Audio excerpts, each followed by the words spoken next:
স্বর্ণপুর রাজ্যের রাজকুমার সৌরভ ছোটবেলা থেকেই একটু অন্যরকম।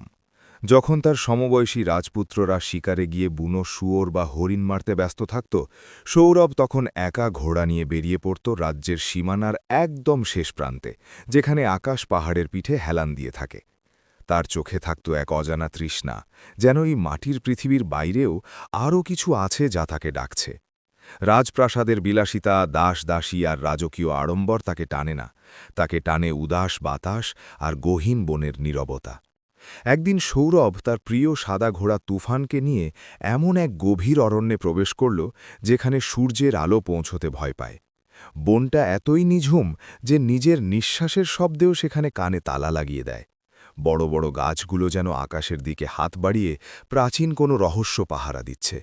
সৌরভ জানত না সে স্বর্ণপুরের সীমানা ছাড়িয়ে এমন এক জায়গায় চলে এসেছে যার মানচিত্র মানুষের কাছে নেই। ঘুরতে ঘুরতে সে এক বিশাল হ্রদের সামনে এসে পৌঁছল। হ্রদের পানি এতটাই স্বচ্ছ যে তলার রঙিন নুড়ি পাথরগুলোকে মনে হচ্ছিল পানির নিচে বিছিয়ে রাখা হীরা। হ্রদের চারপাশ ঘিরে ফুটে আছে নাম না জানা নীল রঙের ফুল, যা থেকে অদ্ভুত এক মদির ঘ্রাণ আসছিল। সৌরভ অভিভূত হয়ে ঘোড়া থেকে নামল। সে অনুভব করল, এই জায়গাটি পৃথিবীর সাধারণ কোনো অরণ্য নয়।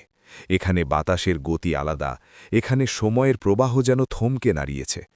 সৌরভ তার কোমরের বাঁশিটা বের করল। চন্দন কাঠের তৈরি এই বাঁশিটি ছিল তার সব সময়ের সঙ্গী। সে যখন বাঁশি বাজাত, বনের পাখিরা গান থামিয়ে দিত, এমনকি বনের হিংস্র পশুরাও শান্ত হয়ে বসে থাকত। সৌরভ হ্রদের পাড়ে একটি বড় শিলাখণ্ডের ওপর বসে বাঁশিতে সুর তুলল। সেই সুর ছিল বিরহ আর আকুলতার সংমিশ্রণ। কিন্তু সেদিন এক অদ্ভুত কাণ্ড ঘটল। সৌরভের বাঁশির সুরের জবাবে বনের গভীর থেকে, ঠিক হ্রদের ওপার থেকে ভেসে এলো মল্লারের এক অপূর্ব ঝঙ্কার। মনে হলো কেউ যেন বাতাসের গায়ে নূপুর পরিয়ে দিয়েছে। সেই ঝঙ্কার এতটাই মিষ্টি যে সৌরভের হাত থেকে বাঁশিটা প্রায় পড়ে যাচ্ছিল। সে থমকে গেল। মানুষের পৃথিবীতে তো এমন সুর হওয়া অসম্ভব। হঠাৎ হ্রদের মাঝখানে এক নীল আলো জ্বলে উঠল। আকাশ থেকে রূপালী মেঘের মতো একদল অপার্থিব রূপসী নিচে নেমে আসছে। সৌরভ দ্রুত একটি বিশাল বটগাছের আড়ালে লুকিয়ে পড়ল। সে যা দেখল তা তার কল্পনাকেও হার মানায়। একদল সুন্দরী নারী, যাদের পিঠে স্বচ্ছ এবং উজ্জ্বল ডানা, যা চাঁদের আলোয় হীরাকুচির মতো জলজল পড়ছে। তারা সাধারণ মানুষ নয়, তারা পরী। তাদের মধ্যে একজনের রূপ বাকিদের সব আলো কেড়ে নিয়েছে। তার পরনে মেঘের মতো সাদা পোশাক, যা বাতাসের সাথে ঢেউ খেলছে।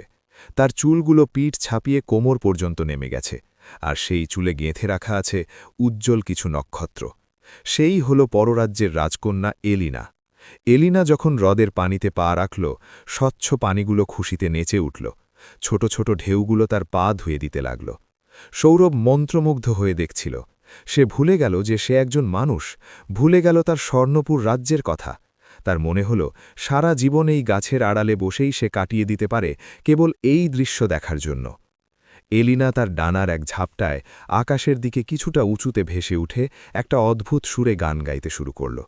সেই গান সৌরভের হৃদয়ে তীরের মতো বিজল। হঠাৎ সৌরভের মনের অজান্তেই তার হাতের বাঁশিটি আবার বেজে উঠল। সে যেন নিজেকে নিয়ন্ত্রণ করতে পারল না। এলিনার গানের তালের সাথে তাল মিলিয়ে সে তার বাঁশির সুর ছেড়ে দিল। বনের নিস্তব্ধতা ভেঙে সেই সুর যখন এলিনার কানে পৌঁছল, পরীরা সব সচকিত হয়ে উঠল। এলিনা গান থামিয়ে তীক্ষ্ণ নজরে হ্রদের পাড়ের দিকে তাকাল। তার চোখের মণি ছিল নীল আগুনের মতো উজ্জ্বল এবং গভীর। বাকি পরীরা ভয় পেয়ে গেল। তাদের মধ্যে একজন চিৎকার করে বলল, মানুষ! এখানে মানুষের গন্ধ পাওয়া যাচ্ছে। এলিনা, চলো এখনই চলে যাই। কিন্তু এলিনা ভয় পেল না। সে তার নীল চোখের দৃষ্টি দিয়ে বটগাছটার আড়ালটা ভেদ করার চেষ্টা করল। সে দেখল এক সুদর্শন যুবক, যার চোখে কোনো হিংস্রতা নেই, বরং আছে অগাধ বিস্ময় আর মুগ্ধতা। এলিনা কোনোদিন কোনো মানুষকে এত কাছ থেকে দেখেনি। সে জানত মানুষ বিপজ্জনক, তারা সুন্দর জিনিস বন্দি করতে ভালোবাসে। কিন্তু এই যুবকের সুর তাকে বলে দিচ্ছিল যে সে আলাদা। এলিনা মুচকি এক চিলিটে হাসি হাসল। তারপর তার ডানা ঝাপটে আকাশের দিকে ডাইভ দিল। বাকি পরীরাও তাকে অনুসরণ করে দ্রুত মেঘের আড়ালে হারিয়ে গেল। শুধু বাতাসে রয়ে গেল বকুল ফুলের মতো এক মিষ্টি ঘ্রাণ, আর সৌরভের হৃদয়ে এক চিনচিনে ব্যথা। সৌরভ স্তম্ভিত হয়ে দাঁড়িয়ে রইল। সে আকাশপানে তাকিয়ে রইল যতক্ষণ না শেষ রূপালী আভাটা মুছে গেল। তার মনে হলো তার আত্মাটা যেন ওই ডানার সাথে উড়ে চলে গেছে। সে তার ঘোড়ায় উঠে প্রাসাদের দিকে রওনা হলো বটে, কিন্তু তার মনটা পড়ে রইল হ্রদের তীরে। সে বুঝতে পারল তার সাধারণ জীবন আজ থেকে বদলে গেছে। সে এখন এমন এক মায়ার জালে জড়িয়ে পড়েছে যেখান থেকে ফেরার কোনো পথ নেই। স্বর্ণপুর প্রাসাদে ফিরে এসেও সৌরভ কারো সাথে কথা বলল না। রাজা প্রতাপ সিংহ তার পুত্রের এই নীরবতা দেখে চিন্তিত হলেন, কিন্তু সৌরভের মাথায় তখন কেবল একটিই চিন্তা, কাল রাতে কি এলিনা আবার আসবে? সে কি মানুষের এই নিষিদ্ধ উপস্থিতিকে ক্ষমা করবে? সৌরভ যখন স্বর্ণপুরের প্রাসাদে ফিরল, তখন তার কানে কেবলই সেই রূপালী ডানার ঝঙ্কার বাজছিল।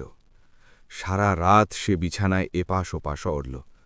তার মনে বারবার একটা প্রশ্নই ঘুরপাক খাচ্ছিল, এলিনা কি তাকে ভয় পেয়েছে, নাকি সেও সৌরভের বাঁশির সুরে কোনো বিশেষ টান অনুভব করেছে? পরের দিন সৌরভের কাছে মনে হচ্ছিল এক একটা মুহূর্ত এক একটা বছরের মতো দীর্ঘ। সে প্রাসাদের কোনো কাজে মন দিতে পারছিল না।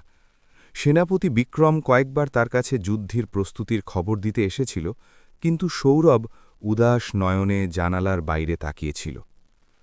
সূর্য যখন পশ্চিম দিগন্তে লাল আভা ছড়িয়ে দিয়ে পাহাড়ের আড়ালে হারিয়ে গেল, সৌরভ আর দেরি করল না। সে তার প্রিয় ঘোড়া তুফানকে নিয়ে আবার সেই অচিন বনের উদ্দেশ্যে রওনা হল। বনের অন্ধকার আজ যেন আরও বেশি ঘন, আরও বেশি রহস্যময়। কিন্তু সৌরভের মনে আজ কোনো ভয় নেই, আছে কেবল এক অস্থির প্রতীক্ষা। হ্রদের পাড়ে পৌঁছে সৌরভ দেখল সব নিঝুম, বাতাসের শোঁ শোঁ শব্দ ছাড়া আর কিছু নেই। সে হ্রদের ধারের সেই শিলাখণ্ডের ওপর গিয়ে বসল। এবার সে নিজে থেকে বাঁশি বাজাল না, সে চাইল প্রকৃতি আজ কথা বলুক। অনেকক্ষণ কেটে গেল, চাঁদ মাথার ওপরে উঠে এলো, কিন্তু কোনো ডানার শব্দ শোনা গেল না। সৌরভের মনে হল হয়তো কালকের ঘটনাটি শুধুই এক বিভ্রম ছিল। ঠিক যখন সে উঠে দাঁড়াতে যাবে, তখনই হ্রদের মাঝখানে এক গোল চক্কর তৈরি হল। পানি কেটে বেরিয়ে এলো এক অপূর্ব নীল আলো। পরক্ষণেই সৌরভ দেখল এলিনা আকাশ থেকে ধীর লয়ে নেমে আসছে। তবে আজ সে একা, তার সাথে আর কোনো পরী নেই। এলিনা মাটির কাছাকাছি এসেও পুরোপুরি নামল না। সে বাতাসের ওপর ভেসে থেকে সৌরভের দিকে এক দৃষ্টে তাকিয়ে রইল। তুমি আবার এসেছ, হে মানুষ। এলিনার কণ্ঠস্বর যেন 1000টি কাঁচের চুড়ির টুংটাং শব্দ। সৌরভ মুগ্ধ হয়ে মাথা নিচু করল। আমি তোমার সুরের খোঁজে এসেছি এলিনা, কালকের সেই সুর আমাকে ঘুমাতে দেয়নি। এলিনা কিছুটা অবাক হল। সে অবাক হয়ে সৌরভের কাছে এগিয়ে এলো। সে আজ পর্যন্ত কোনো মানুষকে এত কাছে দেখেনি। পরীদের জগতে মানুষের কথা বলা হয় এক স্বার্থপর এবং ধ্বংসাত্মক জাতি হিসেবে, কিন্তু এই যুবকের চেহারায় কোনো অহংকার নেই। এলিনা নিচু হয়ে সৌরভের হাতের বাঁশিটি ছুঁয়ে দেখল। এই কাষ্ঠখণ্ড থেকে এমন সুর কিভাবে বের হয়? এলিনা কৌতূহলী হয়ে প্রশ্ন করল। সৌরভ হাসল। সে বলল, এটা শুধু কাঠ নয়, এটা হৃদয়ের ভাষা প্রকাশের মাধ্যম। তুমি কি শুনতে চাও? সৌরভ বাঁশি বাজানো শুরু করল। এবার সে বাজাল বসন্তের আগমনের সুর। এলিনা মন্ত্রমুগ্ধ হয়ে শুনতে লাগল। সে বুঝতে পারল মানুষের আবেগ কত গভীর হতে পারে। সুরের মূর্ছনায় এলিনা ধীরে ধীরে মাটিতে পা রাখল।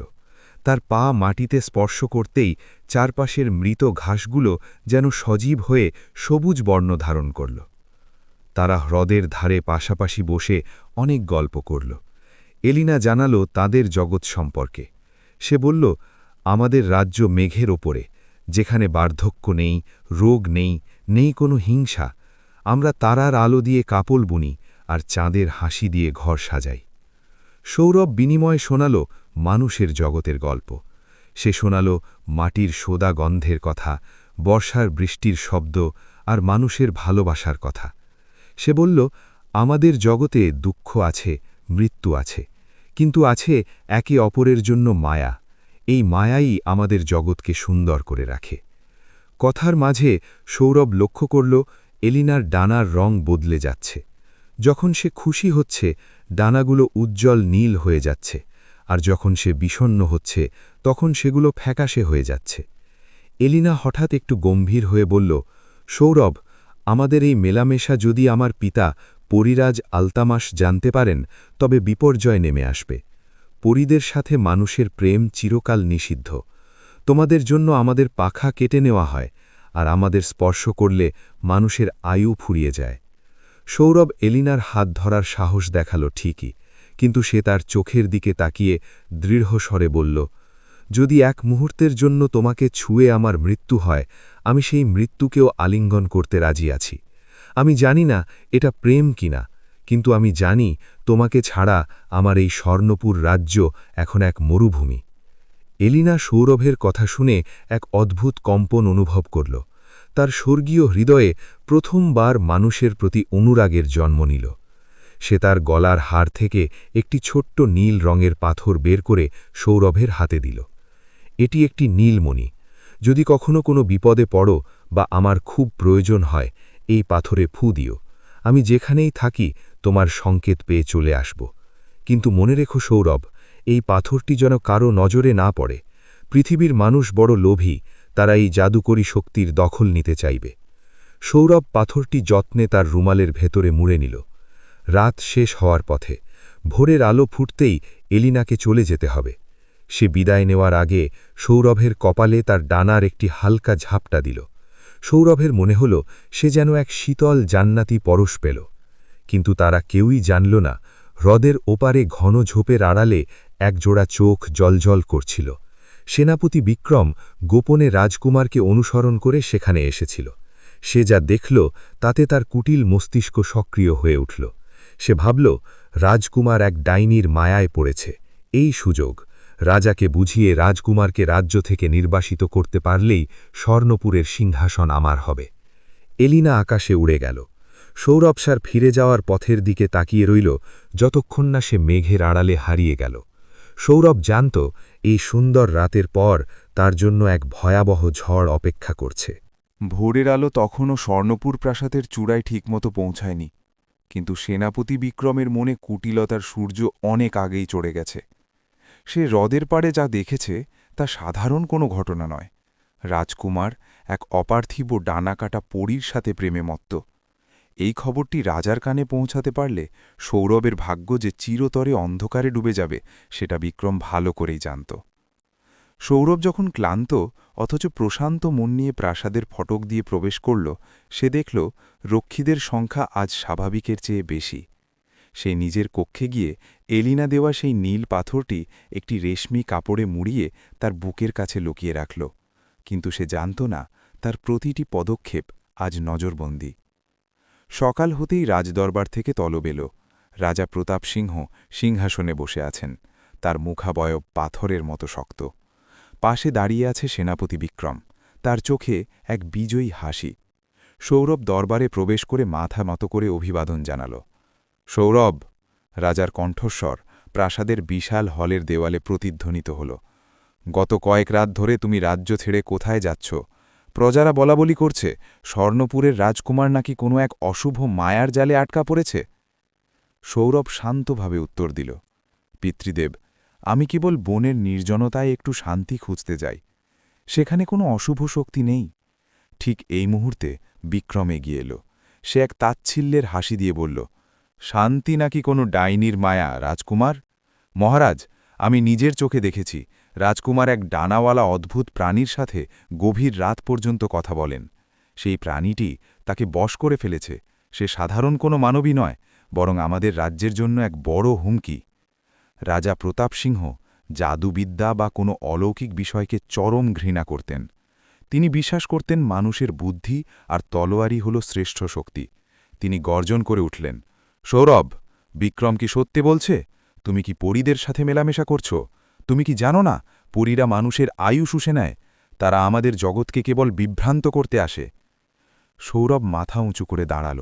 তার চোখে তখন এলিনার সেই মায়াবী নীল চোখের প্রতিচ্ছবি। সে বলল, মহারাজ, এলিনা কোনো অশুভ ডাইনি নয়। সে পররাজ্যের রাজকন্যা। তার হৃদয় আমাদের চেয়েও উন্নত এবং পবিত্র। আমরা যাকে জাদু বলি তা আসলে প্রকৃতির এক সুন্দর রূপ। যথেষ্ট হয়েছে। রাজা সিংহাসন ছেড়ে উঠে দাঁড়ালেন।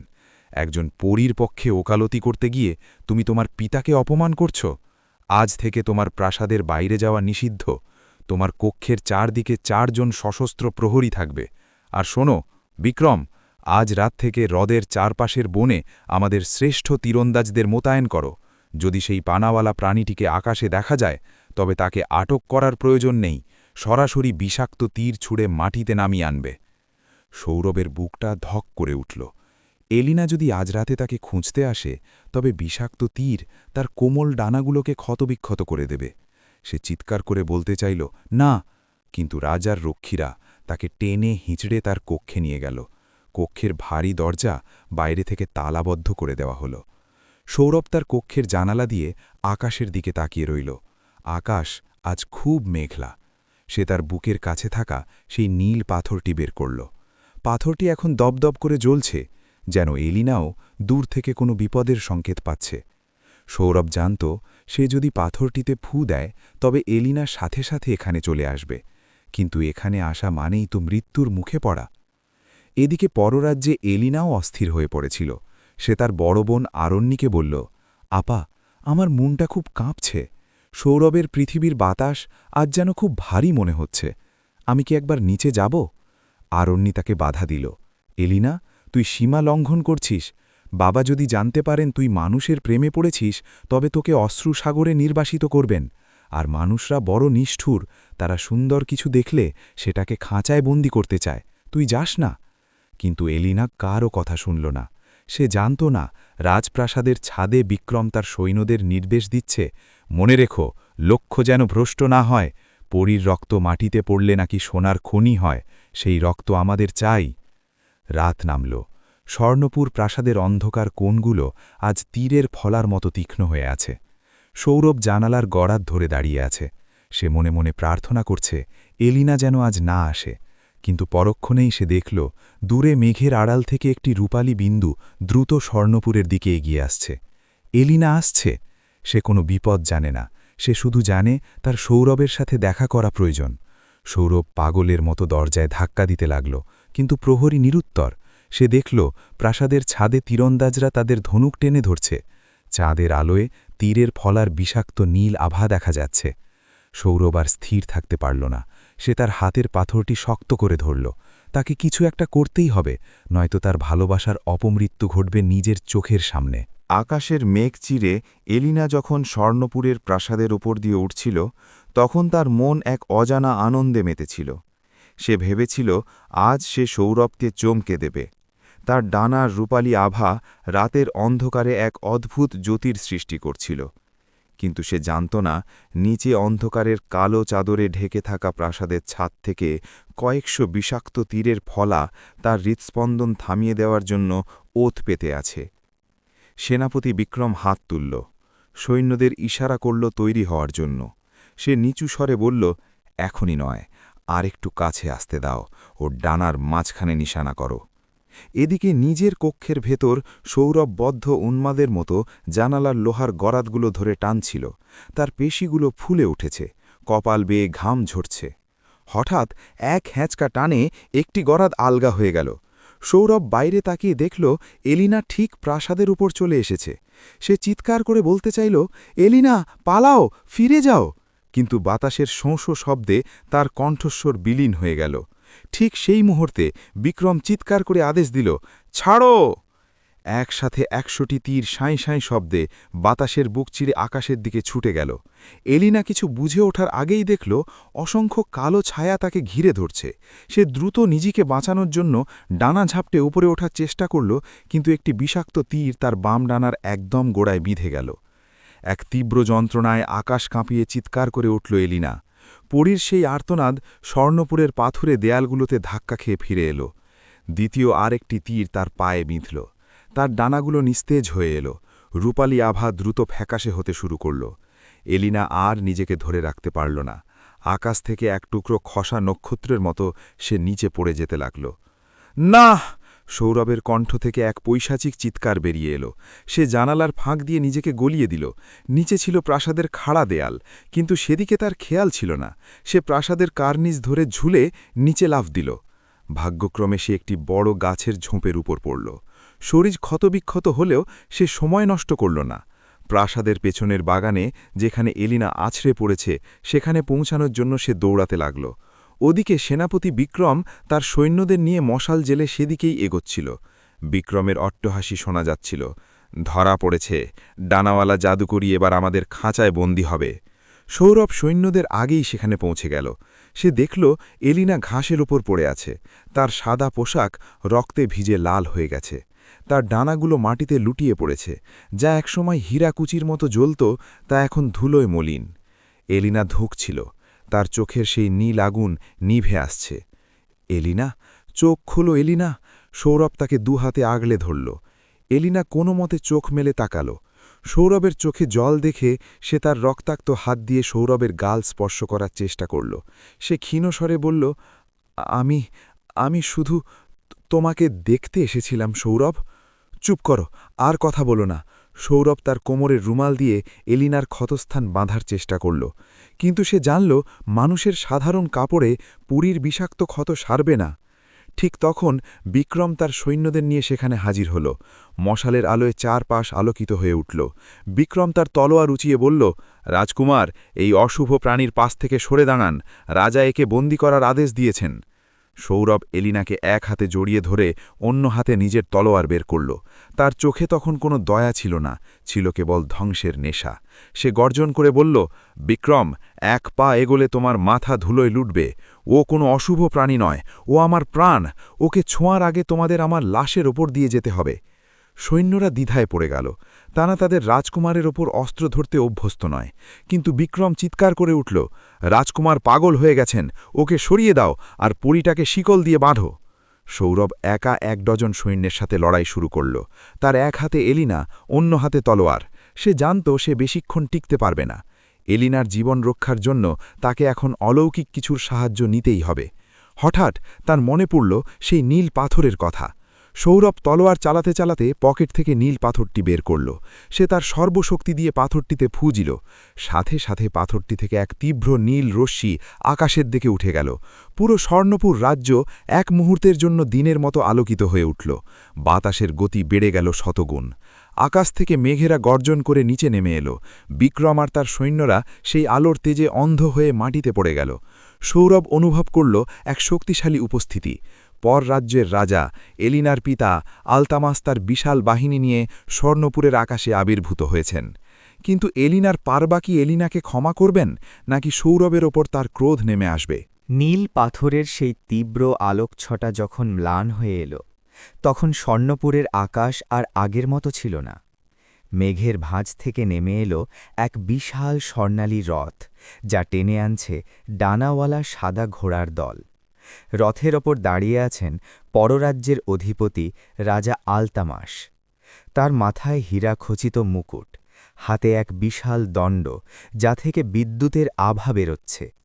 তার পেছনে সারিবদ্ধভাবে দাঁড়িয়ে হাজার হাজার পরিযোদ্ধা, যাদের প্রত্যেকের হাতে আলোর তৈরি ধনুক। সৌরভ এলিনাকে বুকে জড়িয়ে ধরে মাটিতে হাঁটু গেড়ে বসেছিল। সেনাপতি বিক্রম এবং তার সৈন্যরা ভয়ে কাঁপতে কাঁপতে পিছু হটে গেল। মানুষের তৈরি কোনো অস্ত্র এই স্বর্গীয় শক্তির সামনে দাঁড়ানোর ক্ষমতা রাখে না।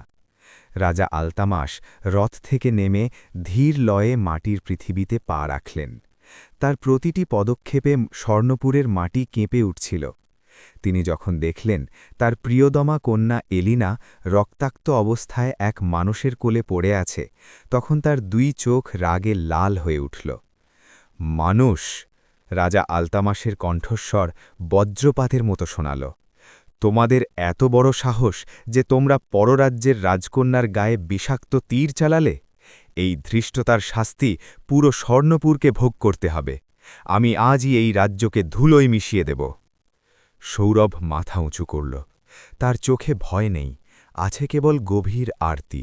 সে বলল, মহারাজ, আপনার ক্রোধ সঙ্গত, কিন্তু এই অপরাধ স্বর্ণপুরের সব মানুষের নয়, এই ষড়যন্ত্র সেনাপতি বিক্রমের। আমি এলিনাকে ভালোবাসি, আর তাকে বাঁচাতে আমি আমার নিজের জীবন দিতেও প্রস্তুত। দয়া করে এলিনাকে বাঁচান, তারপর আপনি চাইলে আমাকে যে কোনো শাস্তি দিতে পারেন। রাজা আলতামাস তার ছেলের সাথে হাসলেন। মানুষের ভালোবাসা, যার স্থায়িত্ব এক পলকও নয়, তোমরা সুন্দরকে বন্দি করতে চাও, ধ্বংস করতে চাও। আমার কন্যার এই দশা তার প্রমাণ। তিনি তার হাতের দণ্ডটি উঁচিয়ে এলিনার ক্ষতস্থানের উপর ধরলেন। একটি স্নিগ্ধ সবুজ আলো এলিনার শরীরকে ঘিরে ফেলল। মুহূর্তের মধ্যে বিষাক্ত তীরগুলো শরীর থেকে বেরিয়ে এলো এবং ক্ষতগুলো মুছে গিয়ে সেখানে আবার রূপালী ডানা গজিয়ে উঠল। এলিনা ধীরে ধীরে চোখ মেলল। বাবাকে সামনে দেখে সে শিউরে উঠল, কিন্তু পরক্ষণেই সে সৌরভের হাত শক্ত করে ধরল। বাবা, আমাকে ক্ষমা করুন। এই সৌরভ আমাকে বাঁচিয়েছে। সে নিজের রাজ্যের বিরুদ্ধে গিয়ে আমাকে আগলে রেখেছে। ও বাকি মানুষদের মতো নয়। রাজা আলতামাস তার কন্যার দিকে তাকিয়ে কিছুটা নরম হলেন, কিন্তু পরীদের কঠোর নিয়ম তিনি ভাঙতে পারলেন না। তিনি বললেন, এলিনা, নিয়ম সবার জন্য এক। তুমি মানুষের পৃথিবীতে এসেছ এবং এক নশ্বর মানুষের সাথে হৃদয়ের সখ্যতা গড়েছ। এর শাস্তি হল তোমাকে এখনই পররাজ্যে ফিরে যেতে হবে এবং তোমার ডানাগুলো চিরতরে সিল করে দেওয়া হবে, যাতে তুমি আর কোনো দিন উড়তে না পারো। সৌরভ চিৎকার করে উঠল, না, ওর ডানা কেড়ে নেবেন না মহারাজ। তার চেয়ে বরং আমাকে পররাজ্যে নিয়ে চলুন। আমি ওর দাস হয়ে থাকব। রাজা আলতামাস সৌরভের দিকে তাকালেন। এক মানুষের মুখে এমন আত্মত্যাগের কথা শুনে তিনি কিছুটা স্তম্ভিত হলেন।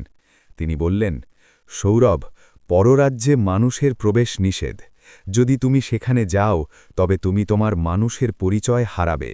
তুমি আর কোনো দিন তোমার বাবা, তোমার রাজ্য বা এই মাটির পৃথিবীতে ফিরতে পারবে না। তুমি কি প্রস্তুত নিজের অস্তিত্ব মুছে ফেলতে? সৌরভ এক মুহূর্তও ভাবল না। সে দেখল প্রাসাদের বারান্দা থেকে তার পিতা রাজা প্রতাপ সিংহ কিংকর্তব্য বিমূঢ় হয়ে তাকিয়ে আছেন। সৌরভ রাজাকে উদ্দেশ্য করে মনে মনে প্রণাম জানাল। তারপর এলিনার চোখের দিকে তাকিয়ে বলল, যে পৃথিবীতে আমার এলিনা নেই সেই পৃথিবী আমার কাছে নরক। আমি আপনার সাথেই যাব মহারাজ। রাজা আলতামাস সৌরভের হাত ধরলেন। মুহূর্তের মধ্যে এক বিশাল ঘূর্ণিঝড় তৈরি হল। স্বর্ণপুরের মানুষ দেখল রাজকুমার সৌরভ আর সেই মায়াবী পরীটি আলোর স্রোতে মিশে গিয়ে আকাশের দিকে মিলিয়ে যাচ্ছে। কিন্তু পররাজ্যে পৌঁছনোর পর সৌরভ দেখল এক অন্য জগৎ। সেখানে আকাশ নীল নয়, বরং গোলাপি। সেখানে নদীগুলো বয়ে চলে গানের সুরে। কিন্তু সমস্যা হল সৌরভ সেখানে একজন আগন্তুক। পররাজ্যের অন্য পরীরা মানুষের উপস্থিতি সহ্য করতে পারছিল না। তারা সৌরভকে এক অন্ধকার কাঁচের প্রাসাদে বন্দী করে রাখল। এলিনাকে নিয়ে যাওয়া হল রাজসভায় বিচারের জন্য। পররাজ্যের বিধান অনুযায়ী কোনো পরী যদি মানুষের সাথে সম্পর্ক করে তবে তাকে হয় সেই মানুষকে হত্যা করতে হবে, নয়তো নিজেকে নশ্বর মানুষে রূপান্তরিত করে পৃথিবীতে ফিরে যেতে হবে। এলিনার সামনে এখন এক কঠিন পথ। সে কি সৌরভের জীবন বাঁচাতে নিজেকে মানুষ বানিয়ে পৃথিবীতে ফেরত যাবে, নাকি সৌরভকে একাকী এই পররাজ্যের কারাগারে ধুঁকে ধুঁকে মরতে দেখবে? পরারাজ্য বা পরিস্থান মানুষের কল্পনার চেয়েও সুন্দর, কিন্তু সৌরভের জন্য তা হয়ে উঠল এক অসহ্য যন্ত্রণার আধার। তাকে রাখা হয়েছে একটি বিশাল কাঁচের দুর্গে, যেখান থেকে পুরো পরারাজ্য দেখা যায় কিন্তু স্পর্শ করা যায় না। সেখানকার বাতাস এতই পাতলা যে সৌরভের শ্বাস নিতে কষ্ট হচ্ছিল। সে বুঝতে পারল মানুষের শরীর নিয়ে এই অপার্থিব জগতে বেঁচে থাকা প্রায় অসম্ভব। এদিকে অ্যালিনাকে রাজসভার মাঝখানে দাঁড় করিয়ে রাখা হয়েছে। তার ডানাগুলো এখন শিকল দিয়ে বাঁধা। রাজা আলতামাস সিংহাসনে বসে গম্ভীর স্বরে ঘোষণা করলেন, অ্যালিনা, তুমি আমাদের বংশের মর্যাদা ধুলোয় মিশিয়েছ। এক নশ্বর মানুষের জন্য তুমি স্বর্গীয় নিয়ম ভেঙেছ। পরারাজ্যের বিধান অনুযায়ী তোমার সামনে দুটি পথ খোলা আছে। অ্যালিনা অশ্রু ভেজা চোখে বাবার দিকে তাকাল। রাজা বলতে থাকলেন, প্রথম পথ, তুমি নিজ হাতে ওই মানুষের স্মৃতি মুছে দিয়ে তাকে পৃথিবীতে ফেরত পাঠিয়ে দেবে। সে কোনোদিন মনে রাখতে পারবে না যে অ্যালিনা নামে কেউ ছিল। আর দ্বিতীয় পথ, তুমি তোমার অমরত্ব এবং ডানা ত্যাগ করে একজন সাধারণ মানুষ হয়ে পৃথিবীতে চলে যাবে। কিন্তু মনে রেখো, মানুষ হওয়ার পর তুমি আর কোনোদিন এই রাজ্যে ফিরে পাবে না এবং তোমার আয়ু হবে সীমিত। অ্যালিনা জানত না সে কি করবে। সৌরভকে ভুলে যাওয়া তার পক্ষে অসম্ভব। আবার সৌরভকে পৃথিবীতে ফেরত পাঠিয়ে দিলে সে হয়তো সিংহাসন ফিরে পাবে, কিন্তু তার হৃদয়ে যে ক্ষত তৈরি হবে তা কোনোদিন সারবে না। ঠিক সেই মুহূর্তে রাজসভায় প্রবেশ করল এক কুটিল পরী, নাম তার কালকুটা। সে রাজার উপদেষ্টা হলেও মনে মনে সিংহাসনের লোভ রাখত। সে এগিয়ে এসে বলল, মহারাজ, আমার কাছে একটি প্রস্তাব আছে। রাজকুমার সৌরভ যদি প্রমাণ করতে পারে যে তার ভালোবাসা খাঁটি, তবে তাকেও আমাদের একজন করে নেওয়া হোক। এতে আপনার কন্যাকেও হারাতে হবে না। রাজা আলতামাস ভ্রু কুঁচকালেন। একজন মানুষ কিভাবে পরী হবে? তা তো প্রকৃতির নিয়মের বিরুদ্ধে। কালকুটা হাসল। তার হাসিতে বিষ ছিল। সে বলল, তাকে অগ্নি সরোবরে স্নান করতে হবে। যদি তার ভালোবাসা সত্য হয়, তবে আগুনের শিখা তাকে পুড়াবে না, বরং তার নশ্বর চামড়া পুড়িয়ে তাকে এক ছায়াপুরুষ বা পরীতে রূপান্তর করবে। আর যদি তার মনে কোনো খাদ থাকে, তবে সে ছাই হয়ে বাতাসে মিশে যাবে। অ্যালিনা চিৎকার করে উঠল, না বাবা, এটা আত্মহত্যা। আজ পর্যন্ত কোনো মানুষ অগ্নি সরোবর থেকে জীবিত ফেরেনি। কিন্তু সৌরভ কাঁচের দুর্গের ভেতর থেকে এই কথোপকথন শুনতে পাচ্ছিল। পরীদের শ্রবণ শক্তি সে অলৌকিকভাবে লাভ করেছিল। সে চিৎকার করে বলল, আমি রাজি মহারাজ, আমি অগ্নি সরোবরে নামতে রাজি। অ্যালিনাকে ছাড়া অমরত্বের চেয়ে তার জন্য মৃত্যুও আমার কাছে শ্রেয়। সৌরভকে কারাগার থেকে বের করে নিয়ে আসা হলো। তাকে নিয়ে যাওয়া হলো রাজ্যের শেষ প্রান্তে, যেখানে আকাশ থেকে লাভার মতো আগুন ঝরে পড়ছে এক বিশাল কুণ্ডে। চারদিকে হাজার হাজার পরী জমা হয়েছে এই বিরল দৃশ্য দেখার জন্য। অ্যালিনা ছটফট করছিল, কিন্তু প্রহরীরা তাকে ধরে রেখেছিল। সৌরভ আগুনের কুণ্ডের কিনারে গিয়ে দাঁড়াল। তার চোখে মুখে কোনো ভয় নেই, কেবল অ্যালিনার প্রতি এক অটল বিশ্বাস। সে অ্যালিনার দিকে তাকিয়ে একবার হাসল, তারপর জয় প্রেম বলে ঝাঁপ দিল সেই আগুনের লেলিহান শিখায়। মুহূর্তের মধ্যে শিখাগুলো সৌরভকে গিলে ফেলল। অ্যালিনা আর্তনাদ করে জ্ঞান হারিয়ে ফেলল। পুরো এলাকা নিস্তব্ধ হয়ে গেল। রাজা আলতামাসও স্তম্ভিত হয়ে তাকিয়ে রইলেন। আগুনের কুণ্ডের ভেতর থেকে এক তীব্র সাদা আলো নির্গত হতে শুরু করল। মানুষের হাড় মাংস পুড়ে ছাই হয়ে যাচ্ছে, কিন্তু সেই ছাই থেকে তৈরি হচ্ছে এক নতুন অবয়ব। ধীরে ধীরে আগুনের ভেতর থেকে একজন বেরিয়ে এলো। তার গায়ের রং এখন চাঁদের আলোর মতো সাদা। তার চোখে নীল আগুনের আভা, আর সবচেয়ে আশ্চর্যের বিষয়, তার পিঠে গজিয়েছে একজোড়া বিশাল কালো ডানা। সে আর মানুষ সৌরভ নয়, সে এখন এক ছায়াপরী। সে অমরত্ব লাভ করেছে, কিন্তু বিনিময়ে হারিয়েছে তার মানুষের পরিচয়, তার পরিবার আর তার জন্মভূমি স্বর্ণপুরকে। রাজা আলতামাস বিস্মিত হয়ে মাথা নত করলেন। প্রেমের জয় হয়েছে সৌরভ, তুমি আজ থেকে আমাদেরই একজন। কিন্তু কালকুটার চোখে তখন ঈর্ষার আগুন।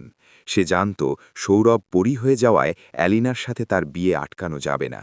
সে মনে মনে নতুন এক ফন্দি আঁততে শুরু করল।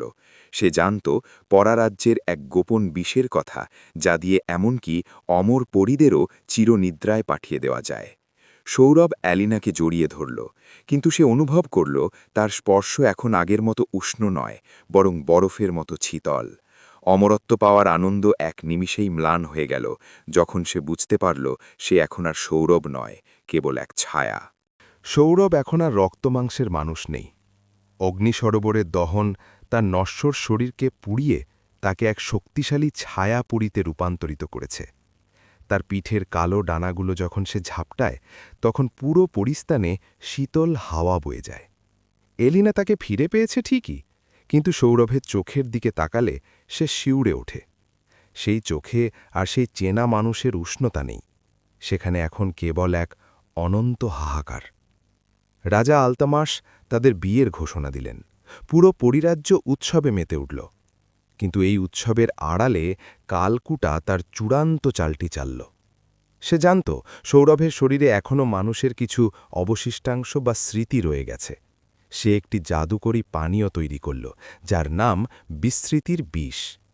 এটি পান করলে সৌরভ তার অতীত জীবন, তার মা বাবা এবং স্বর্ণপুর রাজ্যের কথা চিরতরে ভুলে যাবে।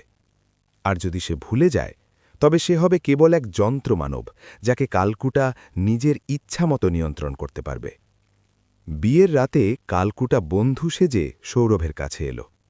অভিনন্দন রাজকুমার, এই নাও পরিরাজ্যের অমৃত। এটি পান করলে তোমার ছায়া শরীর আরও শক্তিশালী হবে। সৌরভ যখন পানীয়টি মুখে নিতে যাবে, ঠিক তখনই তার বুকের ভেতরে রাখা সেই পুরনো নীল পাথরটি তীব্রভাবে জ্বলে উঠল। পাথরটি আসলে এলিনার ভালোবাসার প্রতীক, যা সৌরভের ভেতরের মানুষ সত্তাকে জাগিয়ে তুলল। সৌরভ এক মুহূর্তের জন্য দেখতে পেল স্বর্ণপুরের সেই সবুজ বন, তার বৃদ্ধ পিতা রাজা প্রতাপ সিংহের অশ্রুজল চোখ এবং তার প্রিয় ঘোড়া তুফানের ডাক। সৌরভ পানপাত্রটি ছুঁড়ে ফেলে দিল। সে বুঝতে পারল এই অমরত্বের জেলখানায় এসে থাকতে পারবে না। সে এলিনার হাত ধরল। এলিনা, আমি এখানে থাকতে পারব না। এই রূপালী আকাশ আর সোনার নদী আমার জন্য নয়। আমি আমার মাটির পৃথিবীতে ফিরে যেতে চাই, যেখানে মৃত্যু আছে কিন্তু মায়া আছে। এলিনা কাঁদছিল। সে জানত সৌরভকে এখানে আটকে রাখা মানে তাকে তিলে তিলে মেরে ফেলা। সে বলল, কিন্তু সৌরভ, তুমি এখন আর মানুষ নও। পৃথিবীতে ফিরে গেলে সূর্যোদয়ের প্রথম আলোয় তুমি বাষ্প হয়ে উড়ে যাবে। ছায়াপরীরা সূর্যের আলো সহ্য করতে পারে না। সৌরভ হাসল, সেই পুরনো সৌরভের মতো। এক মুহূর্তের জন্য মানুষের পৃথিবীতে সূর্যের আলো গায়ে মেখে মারা যাওয়াও এই 1000 বছরের শীতল জীবনের চেয়ে ভালো, এলিনা। এলিনা এক কঠিন সিদ্ধান্ত নিল। সে তার নিজের ডানা দুটি ছেড়ে ফেলল। পরিরাজ্যে এটাই হল ত্যাগের চরম নিদর্শন। ডানা হারিয়ে এলিনা এখন নশ্বর মানবী। সে সৌরভের ডানার নিচে আশ্রয় নিল। সৌরভ তার বিশাল কালো ডানা মেলে এলিনাকে জড়িয়ে ধরে পরিরাজ্যের সীমানা ভেঙে পৃথিবীর দিকে ঝাঁপ দিল। স্বর্ণপুর রাজ্যে তখন ভোর হতে শুরু করেছে। রাজা প্রতাপ সিংহ হ্রদের ধারে বসেছিলেন তার ছেলের ফেরার অপেক্ষায়। হঠাৎ তিনি দেখলেন আকাশ থেকে একটি বিশাল উল্কা নেমে আসছে। হ্রদের সেই একই জায়গায় সৌরভ আর এলিনা এসে নামল। সৌরভ এলিনাকে ঘাসের উপর নামিয়ে দিল। সূর্যের প্রথম রশ্মি তখন পাহাড়ের আড়াল থেকে উঁকি দিচ্ছে। সৌরভ অনুভব করল তার ছায়া শরীর ধীরে ধীরে মিলিয়ে যাচ্ছে। সে আর কথা বলতে পারছিল না। এলিনা তার হাত শক্ত করে ধরে চিৎকার করে কাঁদছিল। সূর্যের আলো যখন সৌরভের গায়ে পড়ল, সে যন্ত্রণায় কুঁকড়ে গেল না, বরং তার মুখে এক পরম তৃপ্তির হাসি ফুটল। সে ধীর স্থরে বলল, এলিনা, আমি আবার মানুষ হয়ে মরতে পারছি। মুহূর্তের মধ্যে সৌরভের শরীরটি উজ্জ্বল ধূলিকণায় পরিণত হয়ে বাতাসের সাথে মিশে গিয়ে পুরো স্বর্ণপুর রাজ্যে ছড়িয়ে পড়ল। এলিনা সেখানে একা পড়ে রইল। কিন্তু সে আর পরী নয়, সে এখন এক সাধারণ মানবী। বছরের পর বছর কেটে গেল। স্বর্ণপুরের সেই হ্রদের ধারে একটি বিশাল নীল রঙের গাছ জন্মাল। গ্রামবাসী বলে সেই গাছের পাতায় যখন বাতাস লাগে তখন নাকি বাঁশির সুর শোনা যায়। আর প্রতিদিন সন্ধ্যায় একজন বৃদ্ধা নারী অর্থাৎ এলিনা সেই গাছের নিচে এসে বসে থাকে। শোনা যায় পূর্ণিমার রাতে সেই গাছের নিচে এক ছায়া রাজকুমারকে দেখা যায়, যে তার প্রিয়তমার চুলে বুনো ফুল গুজে দেয়। তাদের মিলন এই পৃথিবীতে সম্ভব হয়নি ঠিকই, কিন্তু স্বর্ণপুলের বাতাসে তাদের প্রেম অমর হয়ে রইল। পরীরা আর কোনোদিন পৃথিবীতে আসেনি, কিন্তু সৌরভ আর এলিনার গল্প মানুষের মুখে মুখে এক যুগান্তকারী মহাকাব্য হয়ে রয়ে গেল। বন্ধুরা, আমাদের গল্পগুলো যদি তোমাদের ভালো লেগে থাকে তাহলে আমাদের চ্যানেলটা সাবস্ক্রাইব করে রাখো, যাতে অতি দ্রুত আমাদের গল্পগুলো পেতে পারো।